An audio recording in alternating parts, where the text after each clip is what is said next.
Bloomington Monroe County Metropolitan Planning Organization Policy Committee for May 2022. If we can have, instead of a roll call, an introduction by each member and what entity they represent. We'll start on my right with Mr. Bannock. Hello, Jason Bannock, Indiana University. Good afternoon, Nate Nickel, City of Bloomington Public Works Department and proxy for Adam Wason. Chris Bowman, Margaret Clements, County Plan Commission. Doug Horn with the Bloomington Public Transit Corporation Board of Directors. Andrew Seabour with the City of Bloomington, serving as proxy for Mayor Hamilton. Steve Olin, member of the Bloomington City Council. Pamela Samples, Ellisville Town Council. Julie Thomas, Monroe County Commissioner. Sarah Ryder-Van, Bloomington, Monroe County, MPO-CAC Chair. Thank you. And with that count, we have a quorum. We'll now take a look at the agenda and approve it. On the agenda today are approval of minutes, communications from the chair, reports from officers and or committees, including the Technical Advisory Committee and the Citizens Advisory Committee. We'll then hear reports from the MPO staff, including INDOT for You correspondence response and INDOT fiscal year 2022-2026 statewide transportation improvement program status report. Old business will include the final draft fiscal year 2022 unified planning work program and the BMC MPO final draft public participation plan update. Under new business, we have fiscal year 2020 to 2024 TIP amendment, fiscal year 2022-2026 TIP amendment, which will be discussed. After that, we'll have public comment on matters not included on the agenda, communications from committee members on matters not included on the agenda, including both communications and topic suggestions for future agendas. We'll have a review of upcoming meetings, the Technical Advisory Committee, Citizens Advisory Committee, and the next Policy Committee meeting, and then we will adjourn. Are there any amendments to the agenda as stated? If Move to approve agenda as written.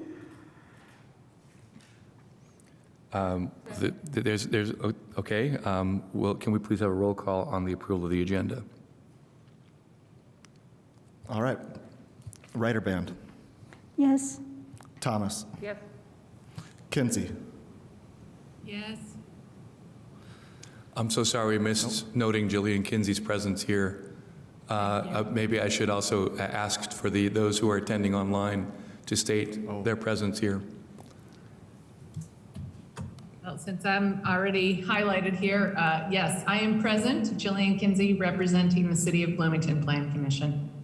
My apology for that oversight. Do we have any other members present Mr. online? Chair, Yes. may I make an observation that this appears to be the third meeting that Ms. Kinsey has availed herself of a non-presence, a virtual presence, whereas our rules state that you can only miss 2 meetings in a row.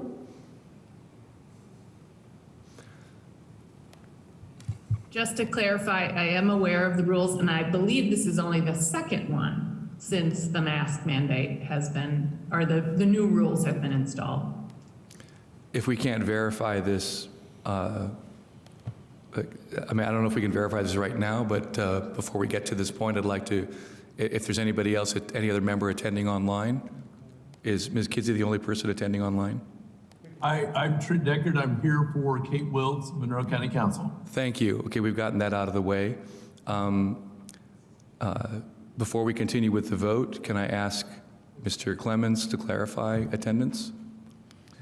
Yes. At the May meeting, I have Ms. Kinsey present in person. So This is the May meeting. yes, but she was present in the April meeting. So I was online in April and online in this one, so that's 2. So that you're saying that in the March meeting she was present, is that what you mean? oh, sorry. Yes. Okay, that clarifies it. Thank you. We already have had 2 votes cast. Ms. Samples, will you please continue with approval of the agenda? A vote, yes or no? Yes. Yes? I shall wait for Mr. Clements to call the names. Volan. Yes. Seabour. Yes. Horn. Yes. Wiltz. Oh, geez, not. That would be Mr. Deckard. Sorry. He says yes, too. Sorry, Deckard. Here we go. Clements. Yes. Wallman. Yes. Nickel. Bannock. Yes. Okay, and I thank Ms. Ryderband for bringing her concern to our attention. It is important that we follow the new hybrid rules. The agenda is approved. We will now go to approval of the minutes. Is there a motion for approval of the minutes of April 8th, 2022? I make a motion to approve the minutes for April 8th, 2022. Second. We have a motion and a second. Is there any discussion of the minutes? I have a comment. Yes, please. I think for clarity's sake, I would ask if staff would be so kind as to note which attendees are in person and which are attending virtually, and that way we can easily track this and we'll all be aware. Yes, that's very helpful. Thank you so much. Appreciate it. We keep those a record for ourselves, just to make sure. But yeah, we can start putting that on the future minutes. Could we ask that you amend the April minutes with an asterisk to note who was online? Certainly. That'd be great. Okay, any other discussion of the minutes of April 8th? Seeing none, one more quick question. Because we have 2 members attending virtually, does that preclude a voice vote? Yes, okay, then will staff please call the roll on the approval of the minutes? Thomas. Yes. Kinsey. Yes. Samples. Yes. Volan. Yes. Seabour. Yes. Horn. Yes. Deckard. Yes. Clements. Yes. Wallman. Yes. Nickel. Bannock. Yes. Ryderband. Yes. Minutes are approved. Thank you all. We now go to communications from the chair. I'll just say briefly that I appreciate everyone's patience as I was out of town for the meeting last month. I think that it went okay, but I will endeavor to be here as often as I can to chair in person. With that, we go now to reports from officers and/or committees. Is there a report from the Technical Advisory Committee? I can offer a report from our meeting last month. We also considered the agenda items that we're seeing here today under old business and new business, the fiscal year 2022 Unified Planning Work Program and the MPO's final draft public participation plan update, as well as the proposed TIP amendment. And at our meeting, we voted approval on each one of these items. Thank you. Any questions for the Technical Advisory Committee report? If the members who are online would like to ask a question at any point, please feel free to raise your hand or even make an ahem, and that will get our attention. Seeing none, we'll go to the Citizens Advisory Committee. Point of order. Yes, please. Under item 4, communications from the chair, Yes. there was no discussion. The discussion that you're interested in is 6A. Okay, thank you. Citizens Advisory Committee, Ms. Ryderband. Yes, you see that. By our bylaws, we did not have enough members since we had one out with COVID and one member died this past month. So we were unable to actually have a voting meeting. We did meet and reviewed the same items that we'll be seeing on the policy committee's report. Very good, thank you. Are there any questions for the Citizens Advisory Committee report? Seeing none, we'll move to the next item on the agenda, reports from the MPO staff.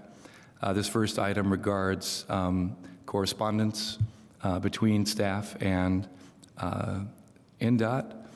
that we've talked about in previous meetings. I think that because this is under reports from the MPO staff, we'll have staff briefly address this, and I'd like to then allow Ms. Clements to respond. So my understanding is that, first of all, I'd like to let them report as they'd like to on the question, if it's possible.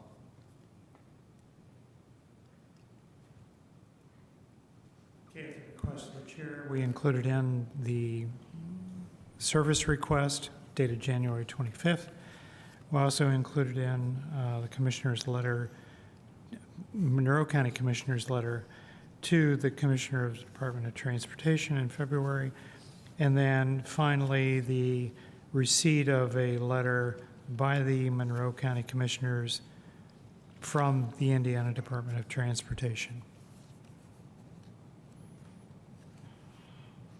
Does that complete your report on this item? Yes. All right.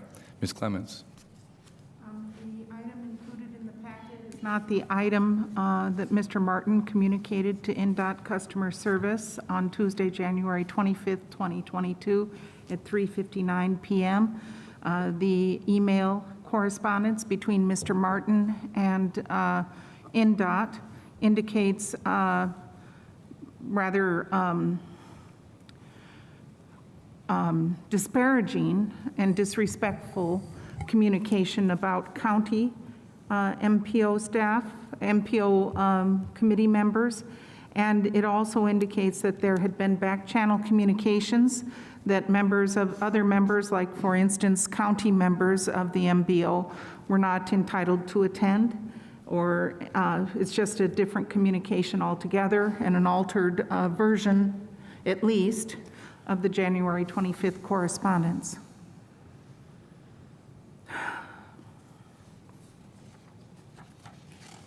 Between Mr. Martin and INDOT.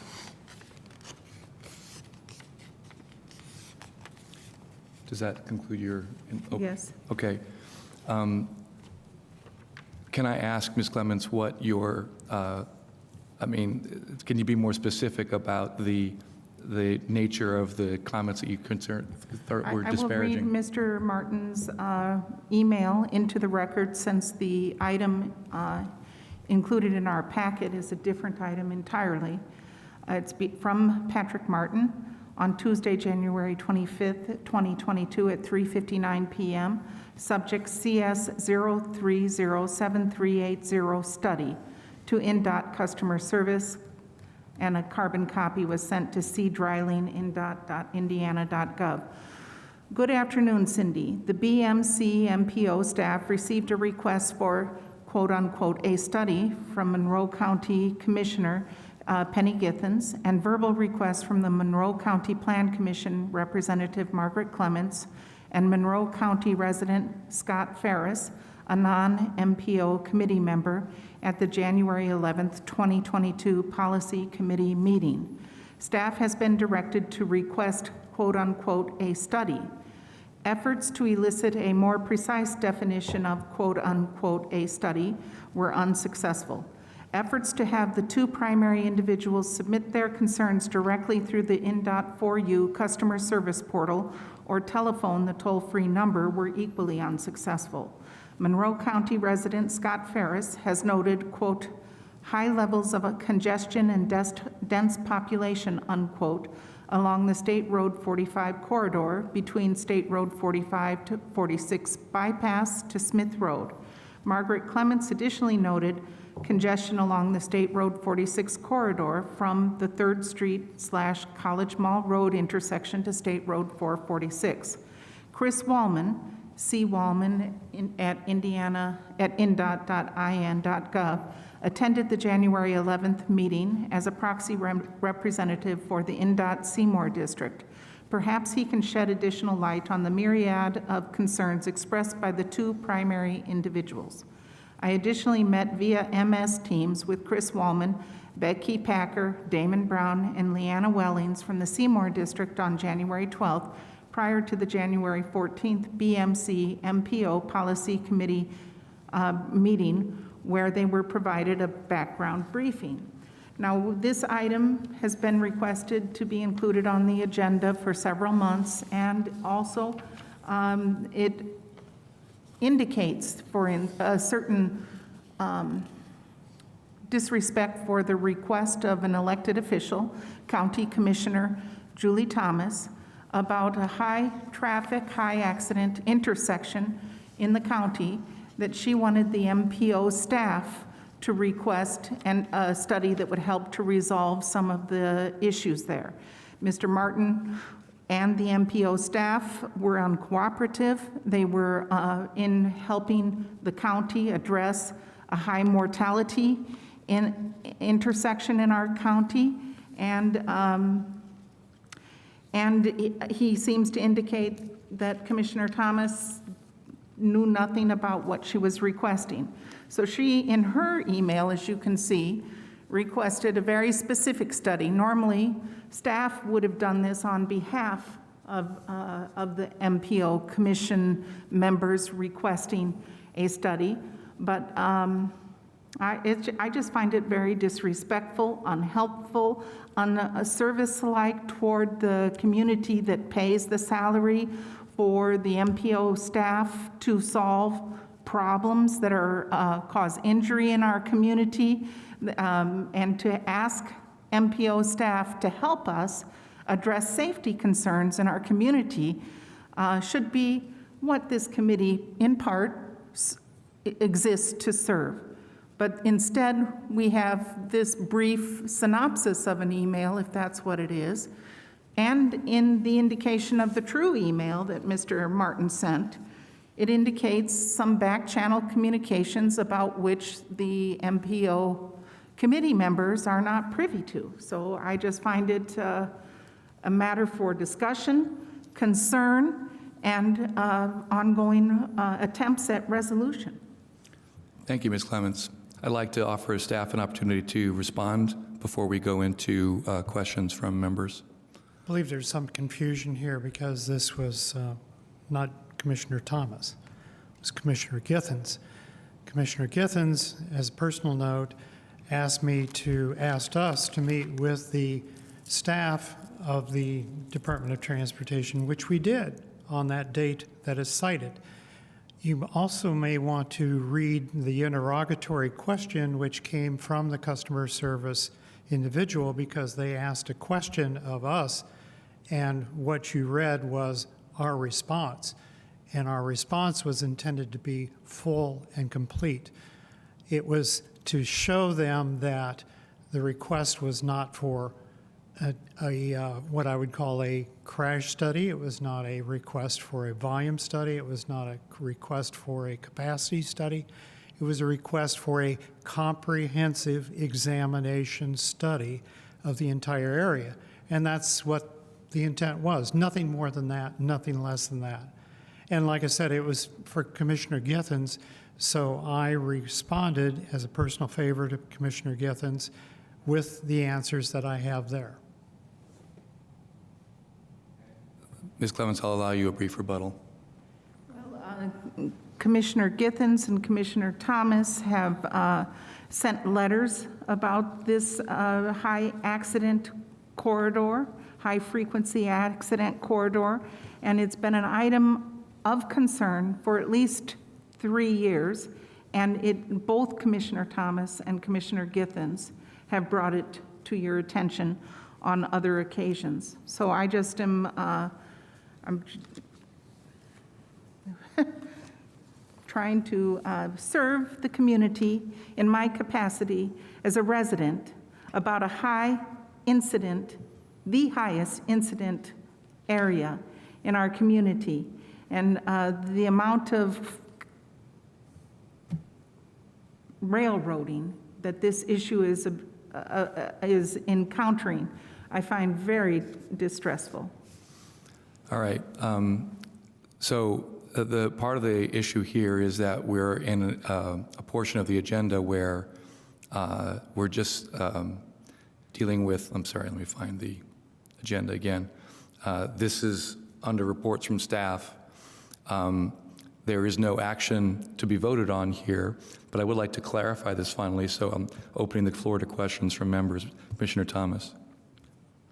Yes, thank you. I just asked that the email be inserted into the record, although I know Ms. Clements just read the contents. I would like to see that email become part of the formal record. I have a copy of it. If anybody needs it, let me know. Thank you. Thank you. Any other questions from members? If not, I have a couple. Ms. Ryderband. Yeah, I just heard Ms. Clemens say that this was a high mortality area, and I want to know how many deaths have happened in this area.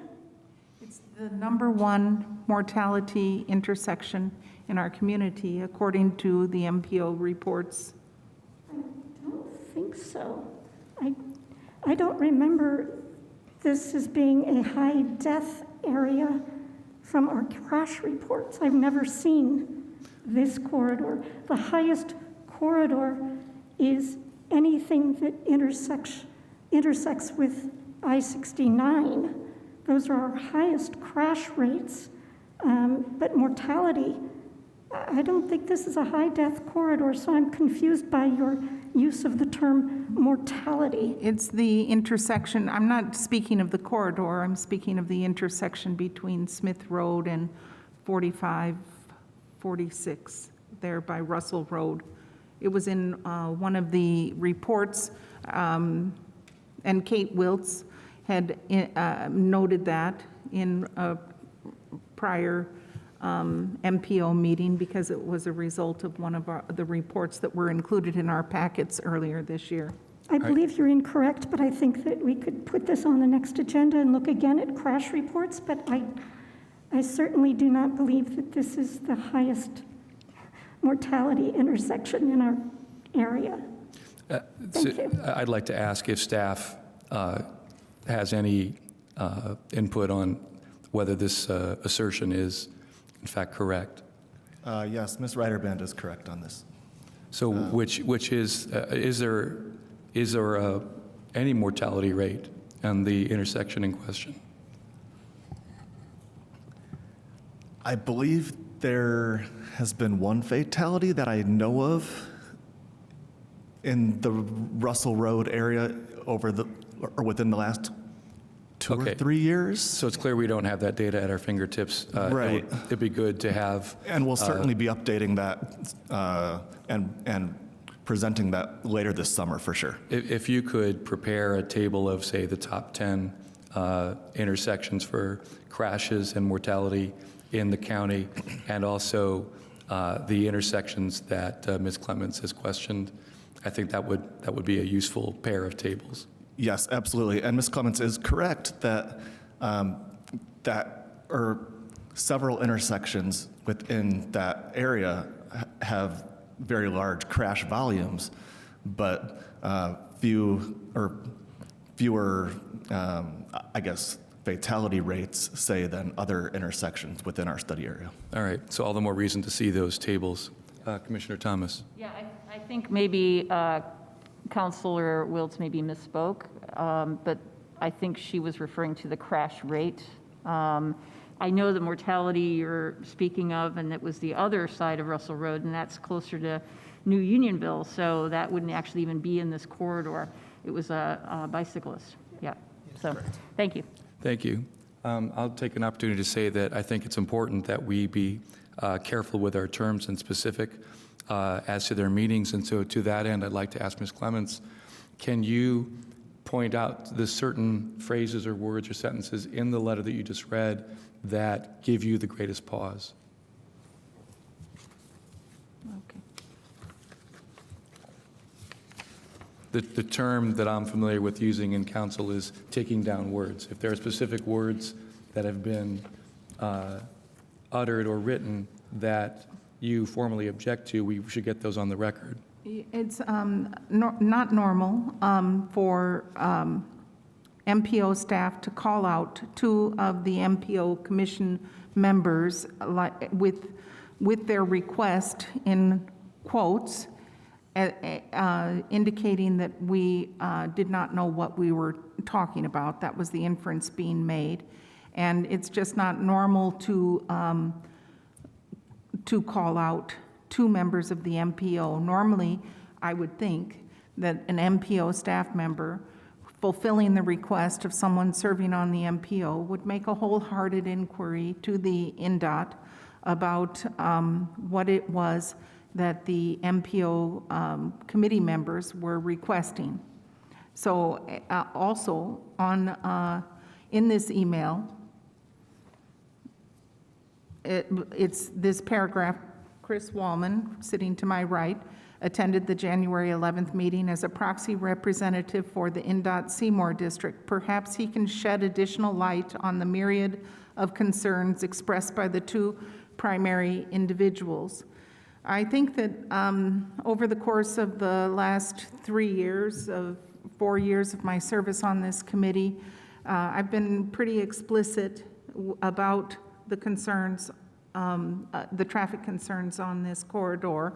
I've raised them specifically at various points in our meetings. I've even typed them into the chat, and they're very specific for coming from a resident like me, asking for specific areas in the State Road 45, 46 area from Pete Ellis Drive to Smith Road to Russell Road, and the juncture at which the city becomes the county, and the need to plan for the increased population in that area.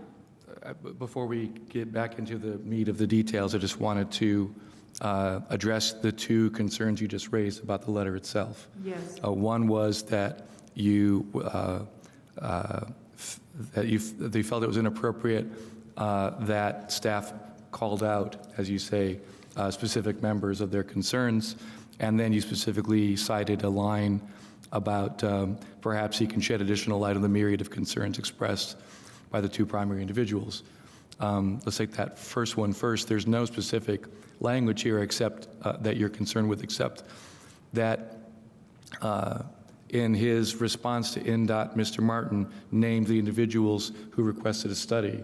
I don't understand why that's objectionable. Not just a study, but a quote-unquote study, and then a reference that we weren't specific enough. And meanwhile, as you can see, on or about the same time, Commissioner Thomas sent a very specific study about the types of studies that she thought should be included in the packet. And what was the date of Commissioner Thomas's letter again? Because I think it was after this.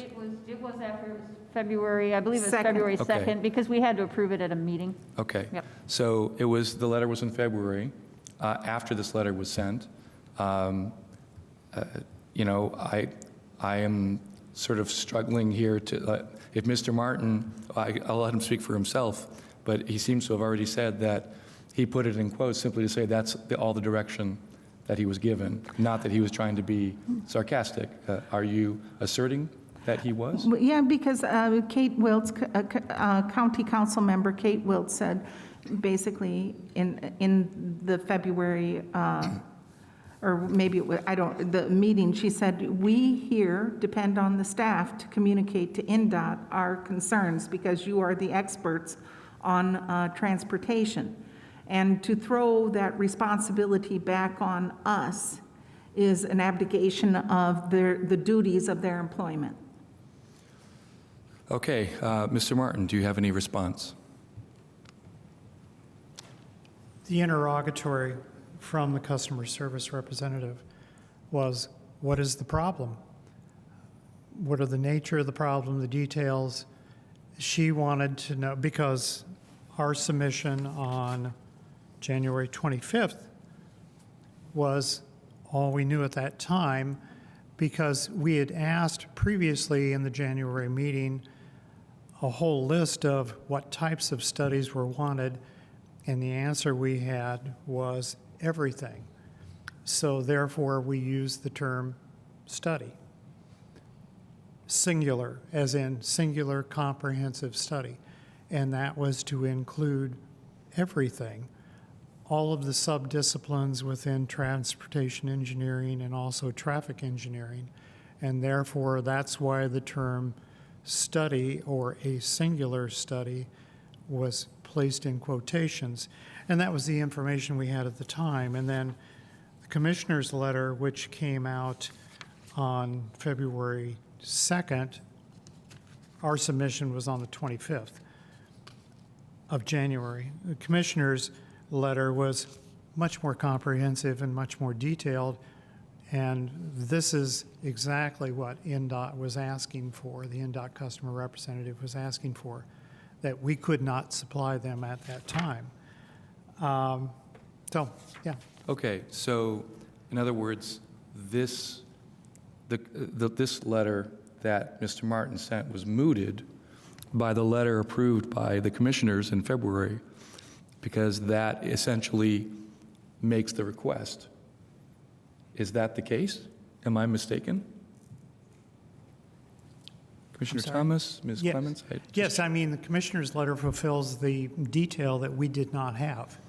Okay, so addressing the other specific statement that you were concerned with, where he said perhaps he can shed additional light on the myriad of concerns expressed by the two primary individuals, can you, I mean, I just have felt, as a member of this committee, raising a concern of a high crash rate intersection, and an intersection that has been brought to the attention of the MPO staff and different commissioner members and different people at the city on myriad occasions over the last 4 years, that the runaround given to us has just been extraordinary. Extraordinary. okay. Well then, so it's not the specific words that were insulting, it was your belief that they have not been helpful. So now my question then becomes, who actually conducts traffic studies? The MPO does not conduct traffic studies. I don't know that we ever have. Have we? Who funds them? Well, this is a Indiana Department of Transportation jurisdictional corridor, or corridors. Therefore, if it's NDOT responsibility for operation and maintenance in a legal sense, it would make, the logic would say contact NDOT directly because they have a 1-800 number. Or you can submit a telephone call. You could do 1-800 number. You could do the written interrogatory with them through their online, or you can do the letter. All of those points are something that we pointed out, I believe, in October, possibly in September, and possibly before that. So, you know, if there's something that a member wants to know from NDOT, the encouragement is to contact NDOT directly. Okay, I understand that, but now I'd like to turn to Mr. Wallman, who is here. Mr. Wallman, what would it take to get NDOT to conduct a comprehensive corridor travel study, as Ms. Clements has described? Would it take simply a request from members of the MPO? Does it take a vote from a majority of us? What would it take to get NDOT to conduct such, or is it even beyond that? Well, I appreciate all the time and effort we've talked about all these studies. At the end of the day, a study doesn't accomplish anything on its own. That has to follow up with action. That would translate, if there's a need, into a project. And so we have several projects in this area that are already funded, programmed, and are being developed currently. So I think some of the confusion from NDOT has been, why do you need a study? Because we were already funding and working on a solution, and working with Bloomington and Transit and other stakeholders on this area. So we have funded projects. I think the commissioner's letter, referenced that. There's the opportunity to, make improvements, improve safety, and get those accidents down. Did the commissioners receive a formal written response from NDOT? Yes, it's in the packet. Okay. And personally, I understand what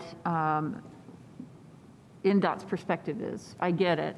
But at the same time, if you are planning projects, you need to make sure that those projects are going to meet the needs based on a study.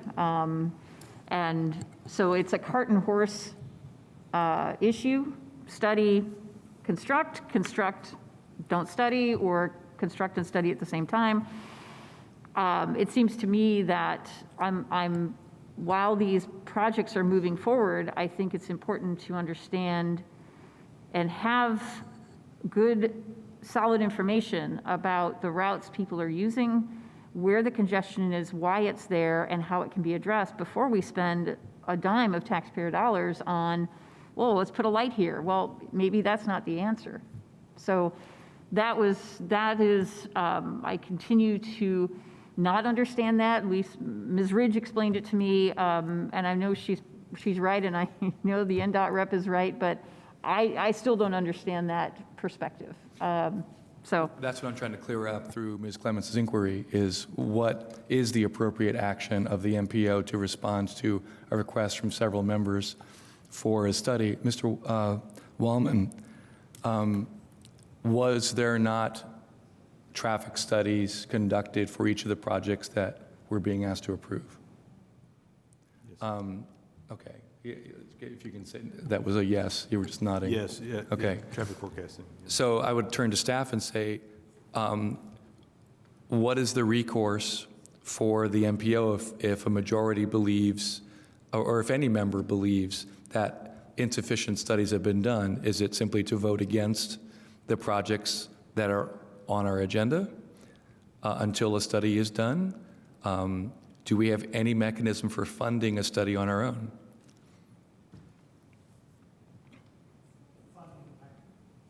Sorry. Funding the study on our own? Can we conduct does the MPO have the ability to conduct? Our work program is federally funded, approved by the Federal Highway Administration, Federal Transit Administration, and the Indiana Department of Transportation.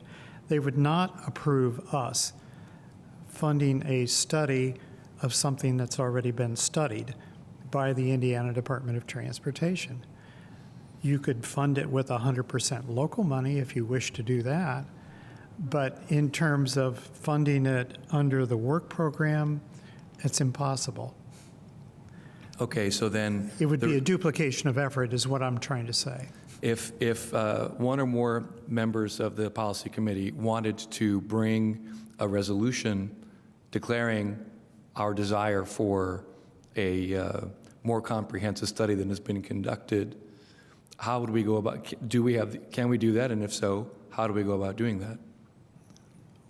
That could be done using legal counsel to draw up a resolution for the policy committee to consider that they wanted, well, I hate to use the term a study, a full examination of the corridors or specific examinations of the corridors if that's the desire of the committee.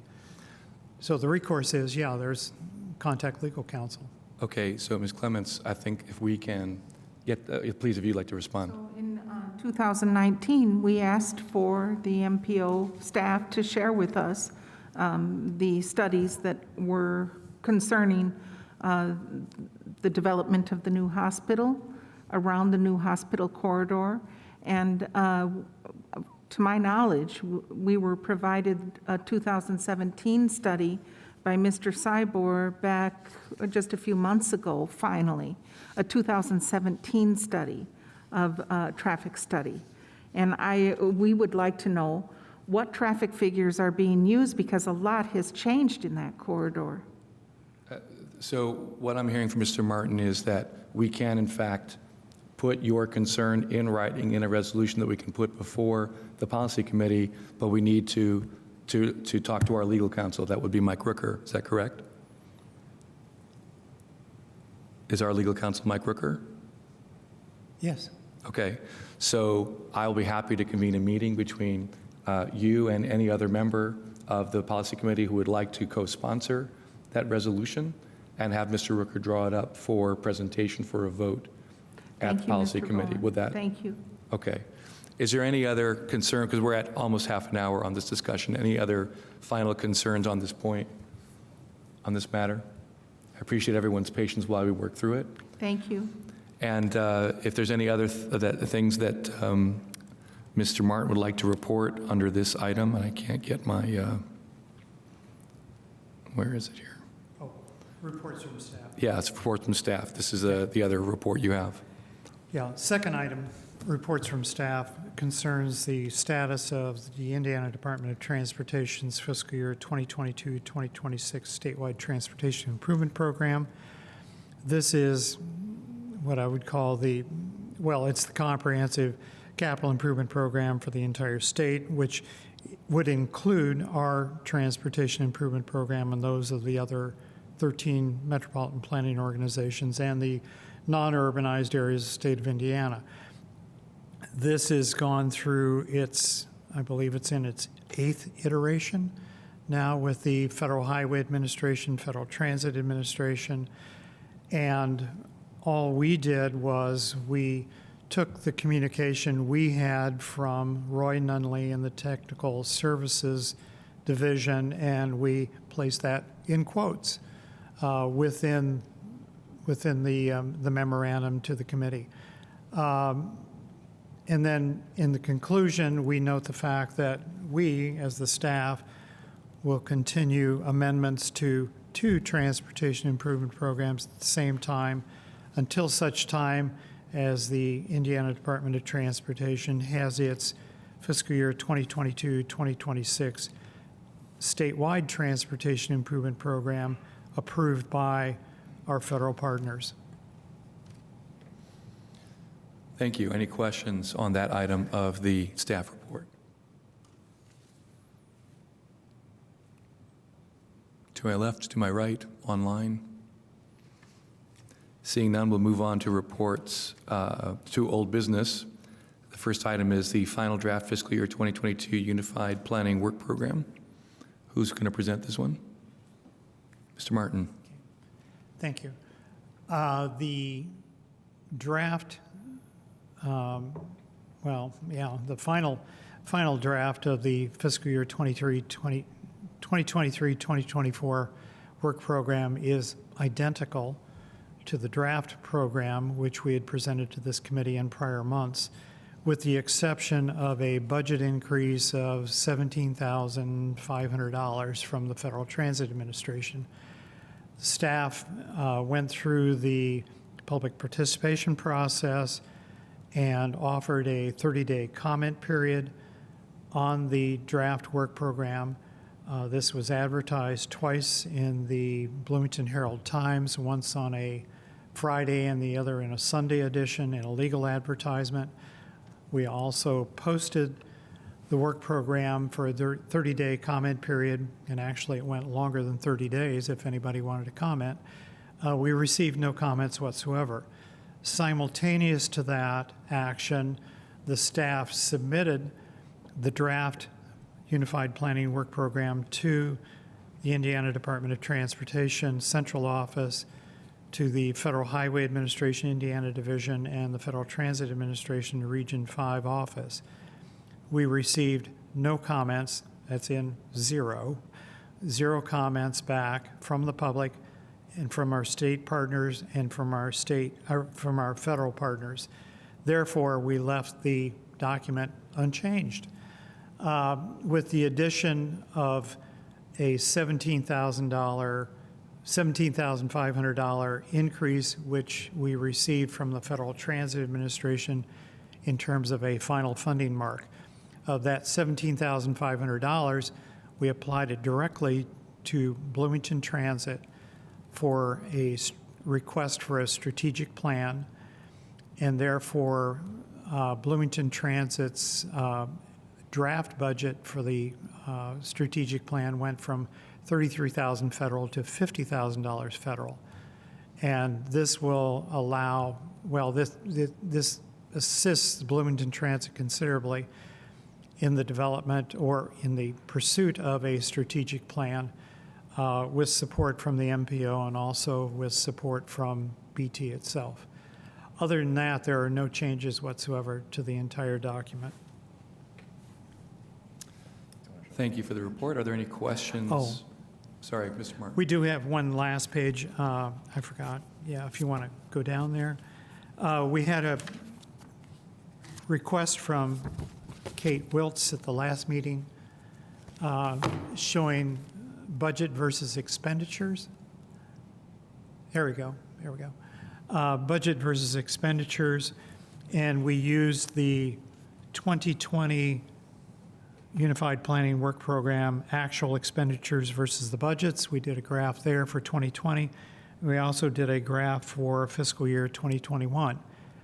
We might note here that 2020 and 2021 were once-in-a-century pandemic years. So therefore, our spending may look a little off in fiscal year 2020. And in 2021, you'll see, if you can scroll to that, scroll up to that one, there you go.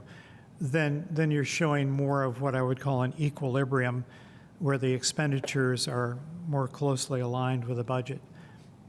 We don't have any numbers yet for the final of fiscal year 22, since we're still in the throes of that year. We will share those with the committee once fiscal year 22 closes out.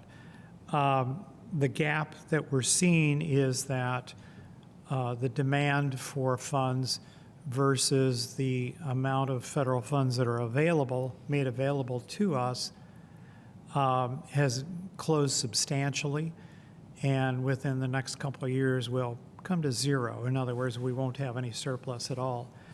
This work program that we have before you for final adoption shows 2 full-time employees, Ryan and myself, and then it shows 3% of the budget, 3.1% actually, of the budget goes to other personnel, and that would be Beth Rosenbarger as our supervisor. It would be to 2 other staff members for traffic counts, because we're mandated to do highway performance monitoring system traffic counts, and that's it. What I'm trying to say here is, budget's getting tighter. That's all I have to say. Thank you for that. Are there questions for staff on the final draft of the Unified Planning Work Program? To my right? To my left? For members online?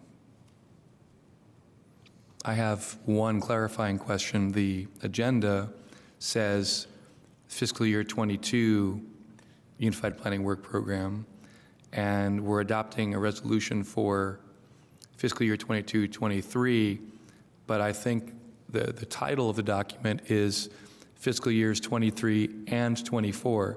The first question is, this is a biennial document, correct? Yes. It covers a 2-year period, not a 1-year period. Yes. Okay. Yes. And it's perhaps correct to identify it as a fiscal year 2023 and 2024, not 2023 through 2024, which would imply 12 months. And that was an error by 2 staff members. Okay. And also a supervising reviewer. Okay. Well, I guess that's why we're here. Ms. Reiterband. Move to adopt the fiscal year 2023-2024 Unified Planning Work Program. Need a second. Second. We have a motion and a second. If there's no objection, can we please have a roll call vote on this item? Sure. Kinsey, Yes. Samples, Yes. Volan, Yes. Seabour, Yes. Horn, Yes. Deckard, Yes. Clements, No. Wallman, Yes. Nickel, Bannock, Yes. Reiterband, Yes. Thomas. Yes. Thank you. That is 11-1.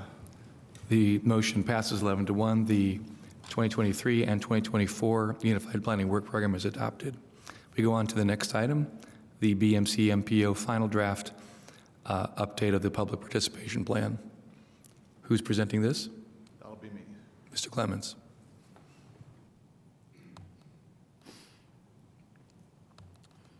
All right, in February, it was asked by the policy committee that we bring this plan back to you in May, which we are doing now, and we think that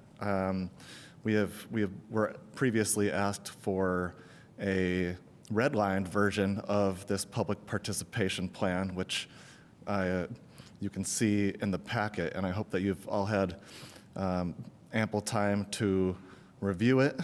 And so just like the UPWP, the public participation plan, which has been previously presented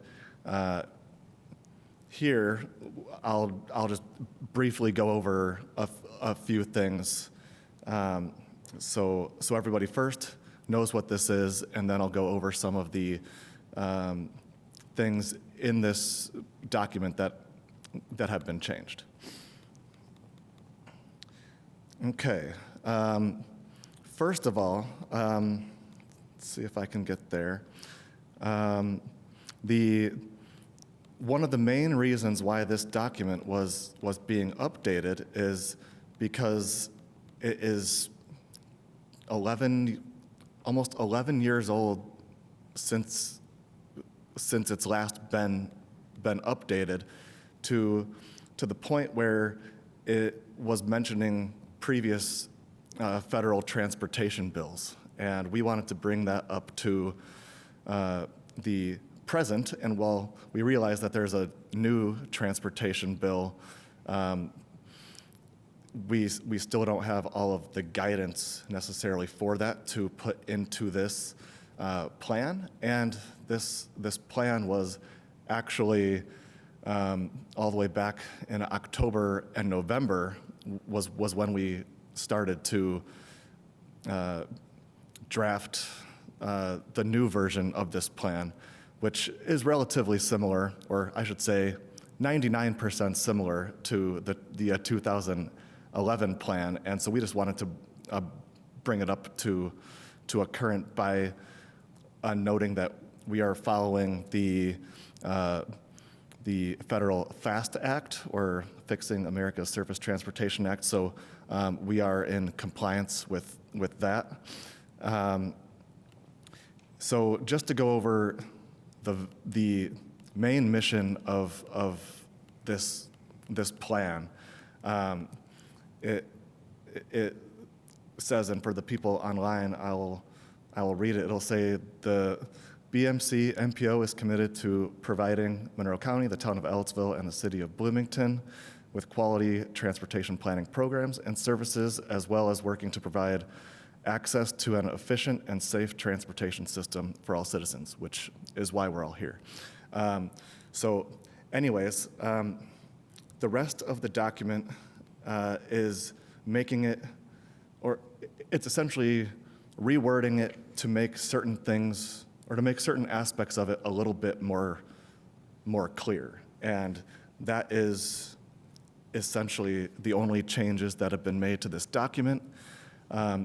Furthermore, within the last, within the last 5 or 6 months, 7 months, we've presented this plan to the Citizens Advisory Committee and the Technical Advisory Committee each twice, and the Policy Committee now twice. And we haven't received any additional comments from any of the boards, nor have we received any comments from any citizens reaching out to us. So I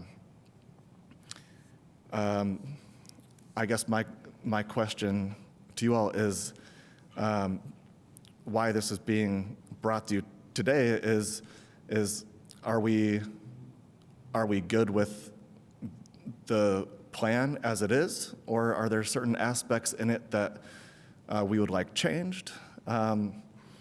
Because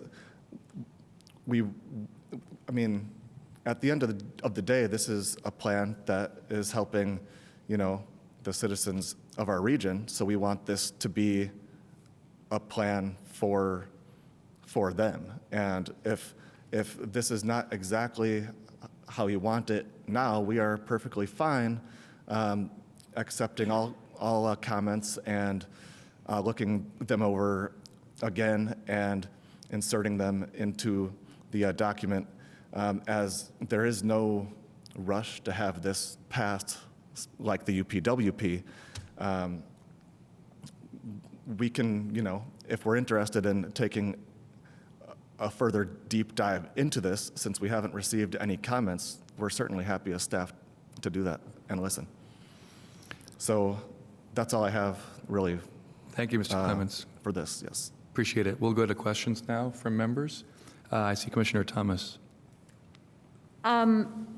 So I do have a general question, an error that I found, and a supplemental request. So general question is, right now we're relying on the City of Bloomington to host meetings.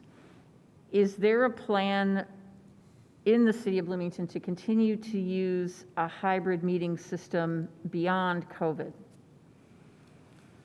That's a good question. And I believe, yes, we're going to be trying to reach as many citizens as possible. And by hosting a hybrid meeting, we are able to do that. Great. And so, Okay, so if that's the case, then I would like some discussion of this in here. It doesn't need to say Zoom because it may be, there's probably going to be something way better next year or even next week.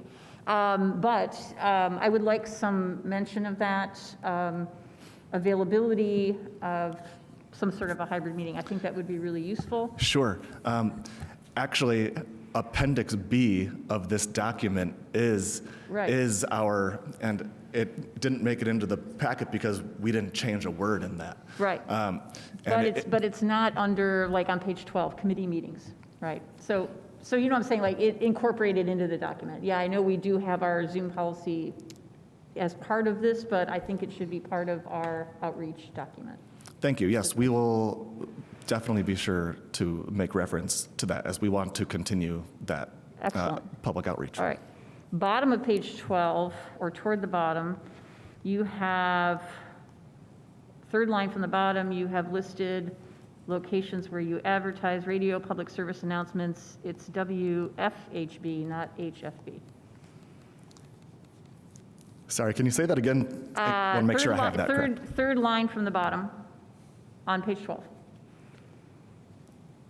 The call letters of the radio station are wrong. Oh. Yeah. Or Firehouse Bar. Am I there? if you prefer. Oh, I missed it. No. Okay. Okay.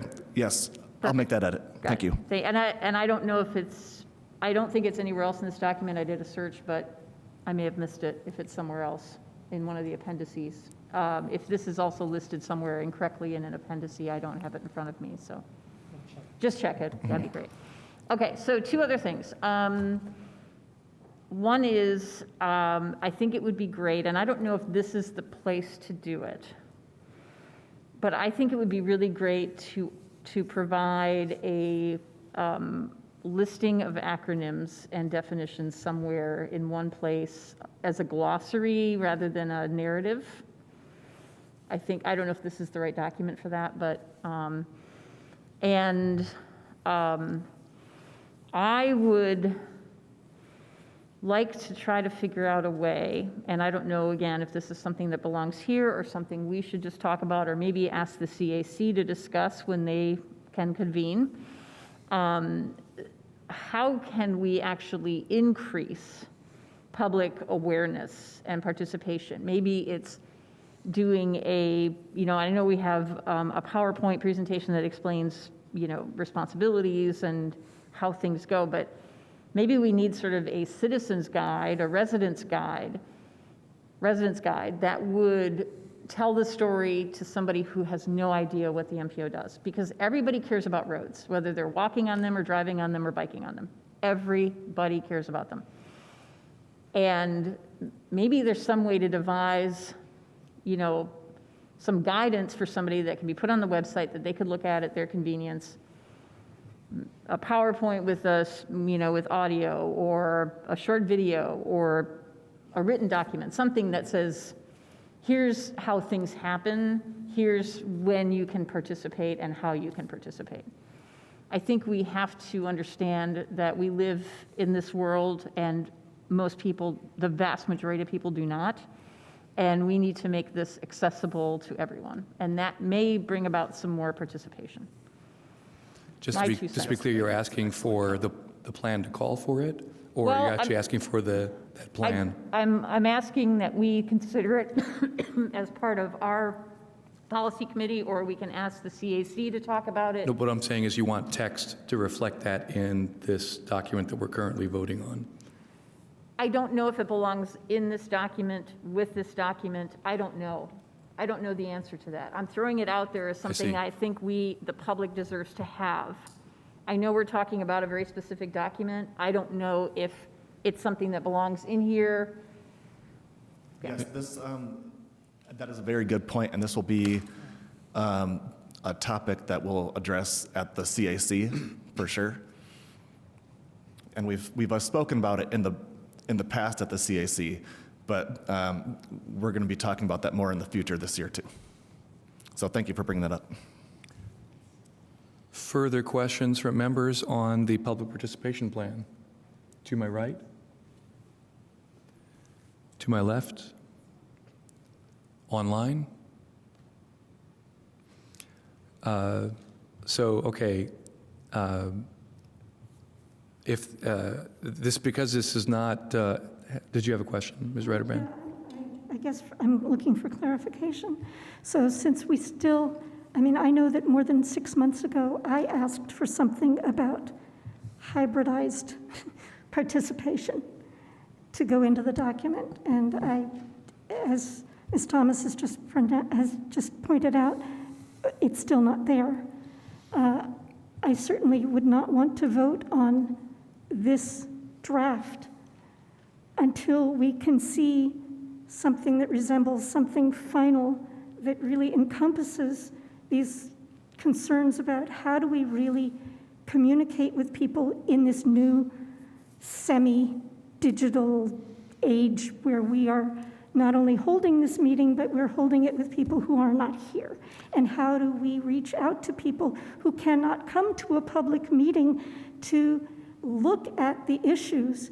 Yes, there are all these opportunities, but when they can't leave home, there is now a new opportunity, and we need to incorporate that as part of our public participation plan. Okay, that I think would qualify as an amendment to the draft. Is that not correct? No, I'm saying that this draft is not complete, and we shouldn't be voting on something that is not complete. Again, the method for changing this draft, which is being submitted to us for our approval, is for us to amend it. Is that not correct? In other words, If we need to... it's still draft and not final, then why would that be an issue? We're just not adopting a draft. We're waiting for a more perfect draft or a actual final edition. Again, in the agenda, it says BMC MPO final draft public participation plan. Is this not something that staff is asking us to vote on today? Yes, we are asking the committee to vote on this today. Okay, so if... But you could also have amendments as well. Clemens, that there is no rush. Order, please. Order, please. Ms. Reiterbrand. You also indicated, Mr. Clemens, that this is not urgent like RUPDIP. So it is not urgent for us to vote on this today. It is not urgent for us to adopt this participation plan. I hear you. And if I was going to say the same thing, I'd like to respond to that briefly by saying that if it is the will of the membership to direct staff to make changes such have been suggested today, then that's fine. But the normal order of business is if there's anyone who wants to change text in the draft, they would submit an amendment with the text. Ms. Thomas. I'm actually going to ask that this item be returned to the CAC with the information that we've discussed today, and they can come back with a recommendation. And I know this is something we can always update. If you do use the word Zoom, we can change that word and update this at any point. Surely it won't take this long to do, hopefully. I think I would appreciate to have residents provide that guidance for us, and whether it be adopting a principle statement, this is our goal, this is how we want to bring more people into the conversation, this is how we're going to work on it, whatever it might be. So I would ask that we do that at this point, if the CAC is willing. Are we still in questions here? Because we haven't gone to public comment yet. I see a question from Mr. Deckard. Mr. Deckard. Yeah, I'm attempting to follow the discussion of where we're at, and I'm new to this rodeo. And so what I will offer is one thing, if we want, and I say this as a proxy for Councilor Wiltz, who is much wiser on all things, including this, than me, but if we want the public to understand what's going on and to be able to follow, they have to be able to watch meetings like this and understand what we're doing in a clear way. And if I were watching this deliberation, I might be extremely confused as a proxy, or I might be confused as a member of the public. And what I'm hearing, unless I'm incorrect, is that this version of this needs some additional language. And so I don't know if there's a motion on the table, but I would move to hold this until the next meeting so that we can allow people to either offer amendments or new language, because I'm not hearing controversy around the substance. I'm just hearing a lot of discussion about the process. And I think the public doesn't really care about that. I think what they care about is, do we need to fix more with this for access to get to the other more substantive problems that we have, such as the intersection we were talking about for the first half hour. All right. I hope that helps. Mr. Decker, thank you for that. We have blown past the question and answer period without going to public comment. So before we have this continuing debate on what to do with this, I'd like to open the floor to public comment on the proposal for the public participation plan. Is there any member of the public present or online who would like to speak? If yes, please use the raise hand function in Zoom if you're online, or type into the chat to get the attention of Mr. Clemens, or if you're in the room, please go to the podium. Is there any member of the public who would like to comment on the public participation plan as proposed? Mr. Clemens, anybody online? Not that I'm seeing at the moment. Okay. Final call for public comment on the public participation plan item. Seeing none, we'll come back to further debate on comments from members and debate on to what to do with this plan. Ms. Thomas, I believe you had your hand raised. I don't believe anybody's made a motion. It's not in order yet. There's still an opportunity, because the motion would either be to adopt or to postpone. So I'd like to hear from other members. We heard from Mr. Decker. Now, is there any other member who'd like to comment on whether to adopt or postpone this item? To my right. To my left. Online. Yes. Ms. Kinsey? I would support a postponement of adopting this with the idea that a statement about a variety of hybrid forms of participation could be developed by staff. I think that would be a useful thing to specify in a document that's deliberately trying to increase public participation. So it seems like it's a huge oversight not to have that in this document, and I would prefer to give staff the opportunity to make that amendment on their own and bring it back to us, knowing that that's the request of this group. Thank you, Ms. Kinsey. Any other comments before I take my own? Mr. Bannock. If I could just ask a question. So how much of this is dictated to us by the state? I mean, as far as the participation rules, I mean, does the state say that everyone has to be in person? Does that mean that we can override that? Okay, I think I can take this question. The governor, or the state passed a hybrid meeting law that's permanently in effect. Everyone discovered that meetings could be conducted online during the pandemic. There was no reason to take them down. At least from my perspective as a city council member, I expect that we're never not going to have hybrid meetings ever again. So I share Commissioner Thomas's concern, though, that the document ought to state that, that we should have as a formal policy that we will always conduct hybrid meetings, but there's the chance that we will dismantle our hybrid meeting features is nil. I mean, it's proven to be the most useful development in meetings in forever. So, but I'm happy to see it amended accordingly. But like, we haven't, I guess it went without saying because there was a state law and the city passed an ordinance to comport with state law and hybrid meetings that it's here to stay. Great, thank you. Thank you. Any other comments before we entertain a motion either to adopt or postpone? Ms. Reiterbrand. Okay. I just wanted to know from staff whether having the input of the IT folks who sit on the TAC might be really useful in terms of how we will do public meetings around, I don't know, the LRTP or anything else. If it's not, for instance, here, if it's at the library or at some other outplace, I think we really need their input into how we put that into a public participation plan. And without their input, I don't know that we'll be able to actually address how to make that work. Thank you. Yeah, thank you for that comment. We'll definitely look into that. I'd like to make one comment. Ms. Clements. Yes.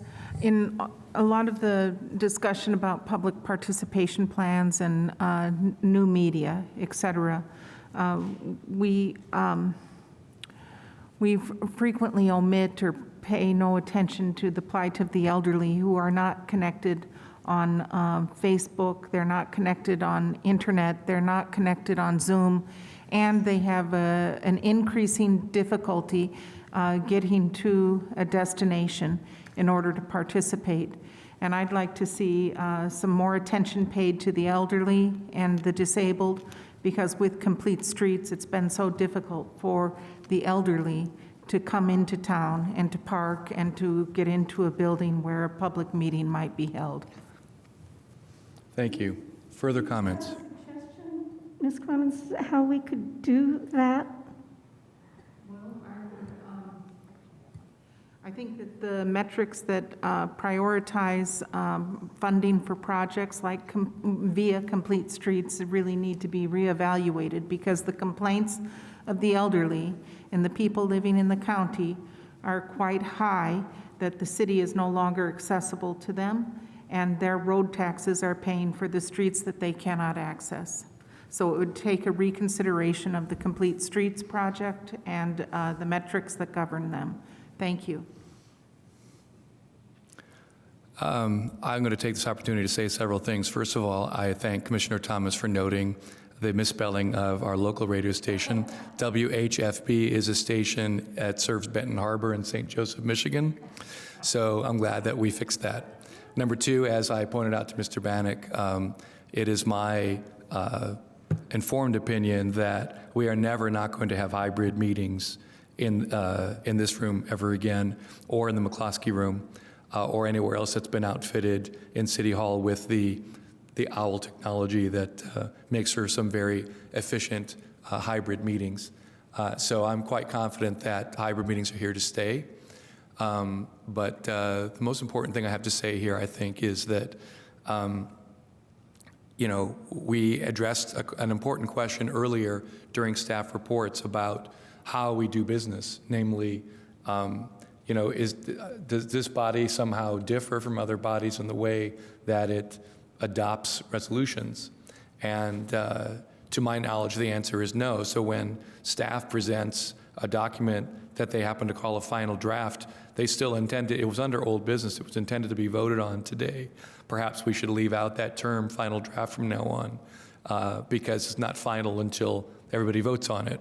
And it seems that the the will of the majority here today, at least of those who've spoken, is that there's no reason not to take more time on this. But I want to be very emphatic here, and forgive the frog in my throat, but if anyone wants to see a change in anything, the way to do it is to reduce it to words in the form of an amendment.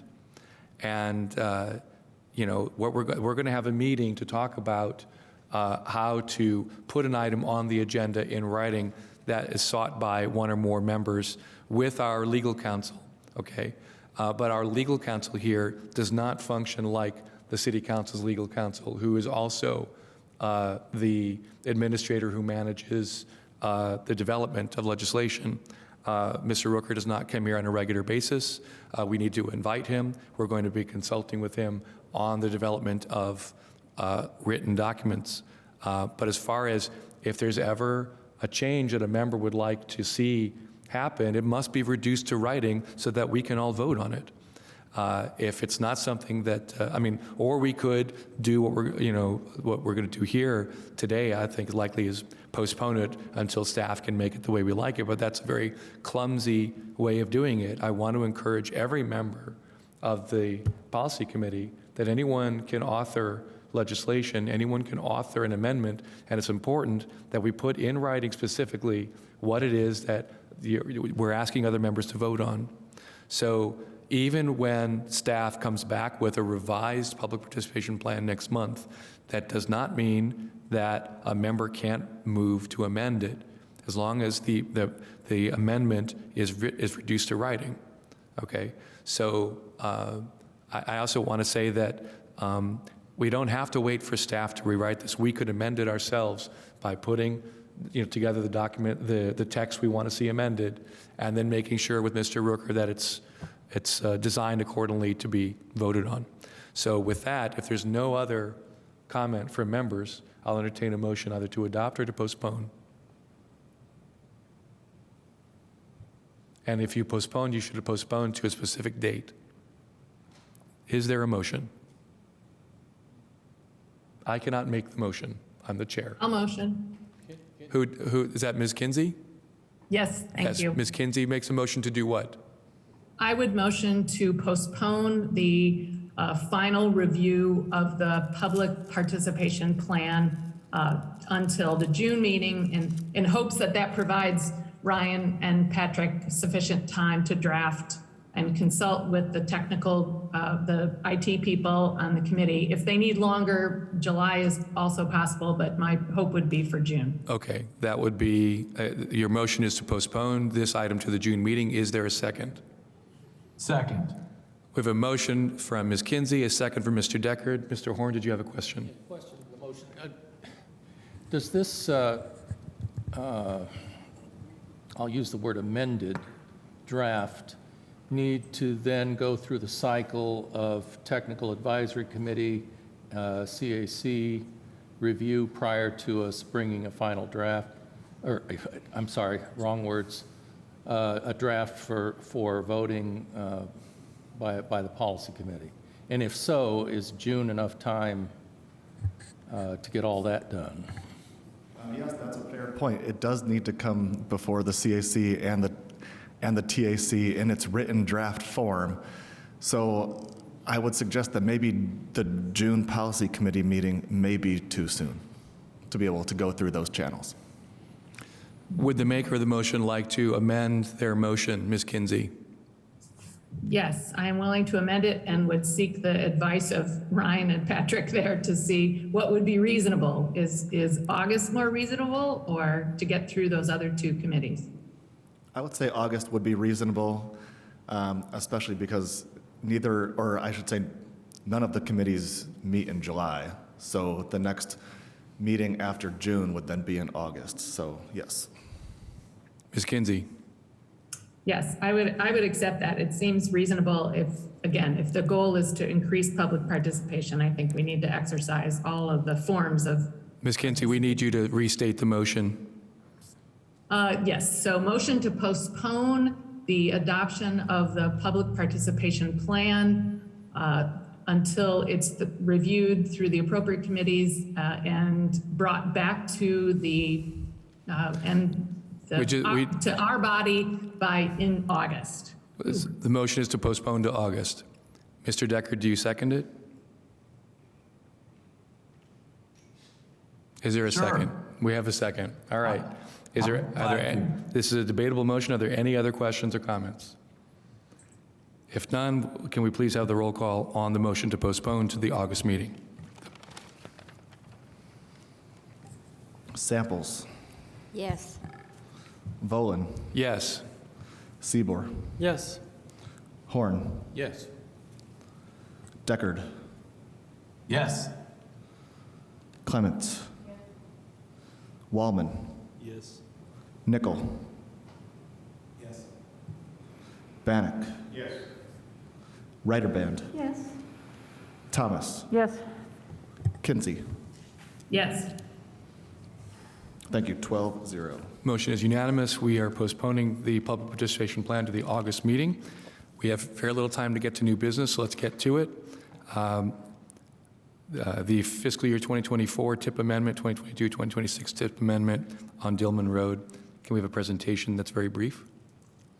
Okay, yes. Our loan transportation improvement program amendment, it's actually technically two amendments, as we'll be hopefully amending this into the 2020 to 2024 TIP, as well as the 2022 to 2026 TIP. And this is a Monroe County project. It's, let's see, it is DES number 2101712, and it is the Dillman Road Bridge number 83, which is 3,000 feet west of State Route 37. And this project is going to be a completely new bridge with the structure and new bridge deck overlay as well. If you don't know exactly what this bridge is, it is currently the deck overlay is a grate, and it is in between State Route 37 and the Limestone Greenway, which is exactly on the very southern border of our MPO's metropolitan planning area. So just barely in bounds here. And because it is a county bridge project, it is exempt from our complete streets policy. Getting into the numbers here for fiscal year 2022, we have preliminary engineering with federal funds of $423,200, with a local match of $105,800, as well as right-of-way acquisition for $128,000 federal and a local match of $32,000. And then all the way out in fiscal year 2026 is when construction engineering and construction will occur, and the total amount for that is $2,773,000. Is there any additional comments from anyone on the committee who would like to speak further to this project? Okay, that concludes your presentation. Yes. Okay, thank you. Are there any questions on this proposal? To my left. Commissioner Thomas. I have some information about this, but I know that I don't have all the information I would have if I worked in the highway department. So what I do know is that there is a sufficiency rating of 33.2 on this bridge right now. We asked the question, Ms. Reiterband asked the question, and we got the response about maybe moving this forward earlier than 26, and the answer is because this is a federal program, we cannot move it forward. But because some cyclists have noted problems with the grading and the impact on their cycles, Ms. Ridge is going to look into possibly finding some way to create a safer crossing for cyclists. That's not a guarantee that it can happen or will happen, but we're going to look at it through our highway department. Other than that, I don't have much other information. I will note that when this was brought to the Board of Commissioners for part of this project for engineering and design, there is discussion about the entryway on both sides of the bridge, and there are problems that we all know about with visibility, and those are going to be addressed as best as we can. Thank you. Any other questions from members on this project? Online? Ms. Reiterbrand. There is a notation that they're asking for an exemption from the Complete Streets policy, but there is no detail as to justification. Do we have that and it just didn't end up in the packet? Yeah, that is correct. And normally on projects that have the funding category of county bridge, we don't normally get a written explanation for those. Well, but it would be nice to at least have that written rather than having a blank space that says we're exempt but no justification. Yes, and in our next Complete Streets policy, which we'll be looking at this year, we're going to require every part of the TIP application form to be filled in, even if it's something that we've been doing for a long time that is just kind of inferred. We're going to have it in writing for sure. So thanks for bringing that to our attention. And I'm really sorry that Ms. Ridge isn't here to kind of address it, because this bridge is, and we don't have pictures up here of it, but it's scary. I mean, there's no side rails on this thing. There are big drop-offs. It's kind of awful. So I'm delighted that we're going to do the bridge, particularly because the sufficiency rating is low and it's overdue.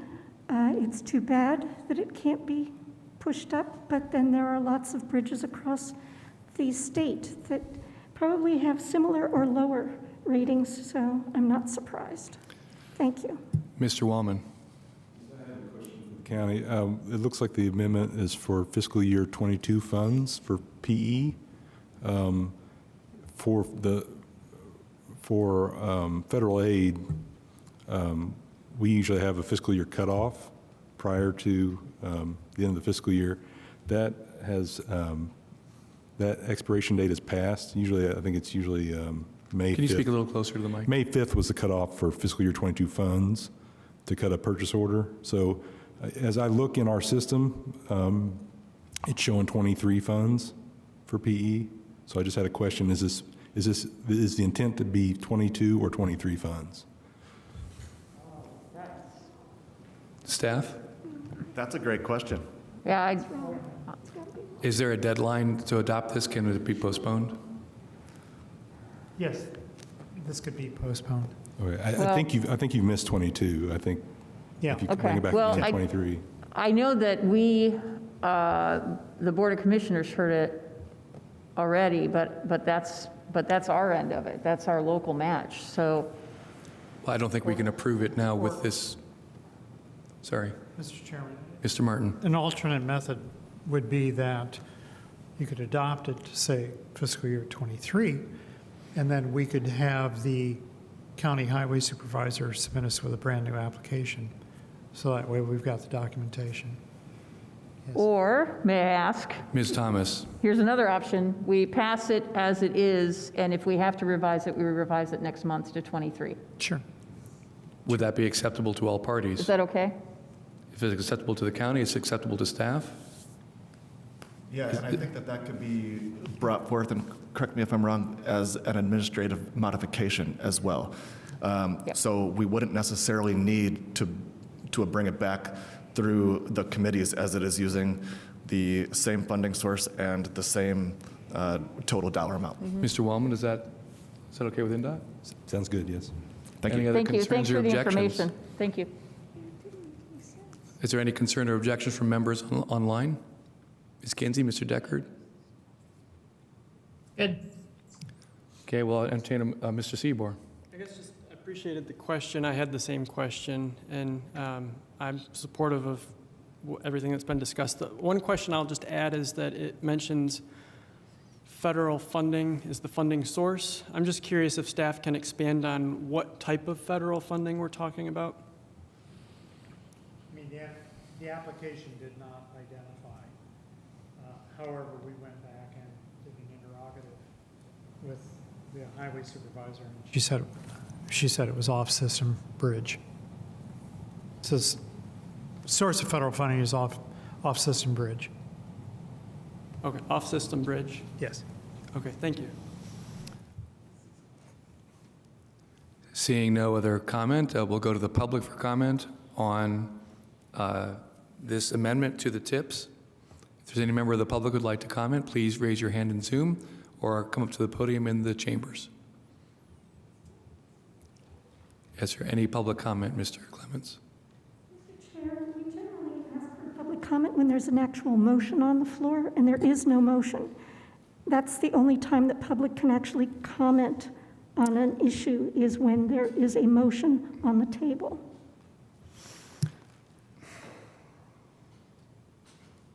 Seeing that there is no public comment anyway, I will now entertain a motion to adopt or postpone this item.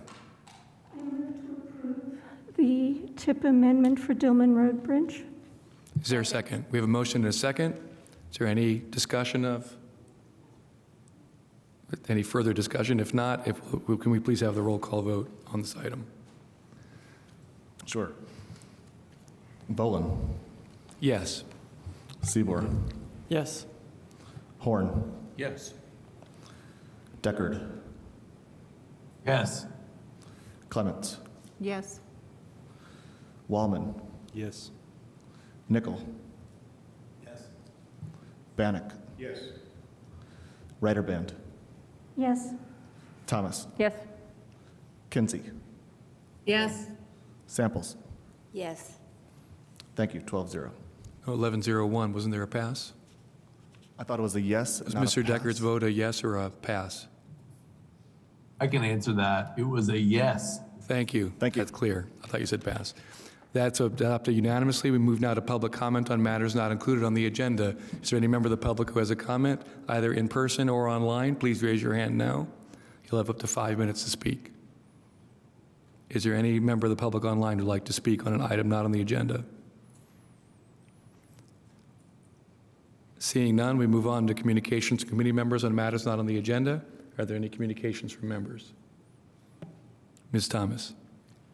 Yes, I wasn't planning on saying anything, but I have a concern about having to generate written commentary, written suggestions, going through legal or doing things as resolutions. I much prefer the way things have been, which is for people to bring ideas to the table to talk about. I think we should be a deliberative body as a policy committee, and so I don't plan on writing anything up unless I have a specific paragraph I'd like to add or replace. But most of the time, for me, this is an opportunity to hear from all of these agencies all in one place and to ask questions and to probe whether or not something needs to be changed. I'm not always convinced it needs to be changed or addressed, but this is a great place to ask that question. And I don't plan on utilizing a written system. Thank you. Any further communications from members? Any topic suggestions for future agendas? Ms. Reiterband. Yeah, I had a comment, and that is that the CAC is certainly looking to expand its membership. And as always, we are open to the public for participation, not only when you're unhappy with a roadway project, but at any time, because as Ms. Thomas indicated, the roads belong to all of us, whether we bike, drive, or walk, or take transit. And we welcome people's participation in this process. It's arduous, it's frustrating, but it matters. And so those in the county and those in the city who know people who are interested in these topics, please reach out to those individuals and invite them to join us at the next CAC meeting, which will be May 25th in a hybrid fashion. Since Ms. Reiterman has sort of moved us very cleanly into upcoming meetings, the Citizens Advisory Committee again will be meeting at 6:30 on May 25th. The Technical Advisory Committee will be meeting at 10 a.m. that same day. And the next meeting of this policy committee will be June 10th at 1:30 p.m. Is there any objection to adjournment? If Mr. Clemens? Yeah, just to point out, and well, not to point out, to the TAC and the CAC meeting for June is getting pushed back 1 week. So instead of, as it was originally scheduled to be on June 22nd, both of those meetings will be on June 29th at the same place and time. Okay, but for now, this month's meetings are at the 25th. Right, we just want to make sure everyone knows that way ahead of time. Thank you so much. If there's no objection, I'll entertain a motion to adjourn. Is there a motion to adjourn? Need a second? Second. This meeting is adjourned. Thank you.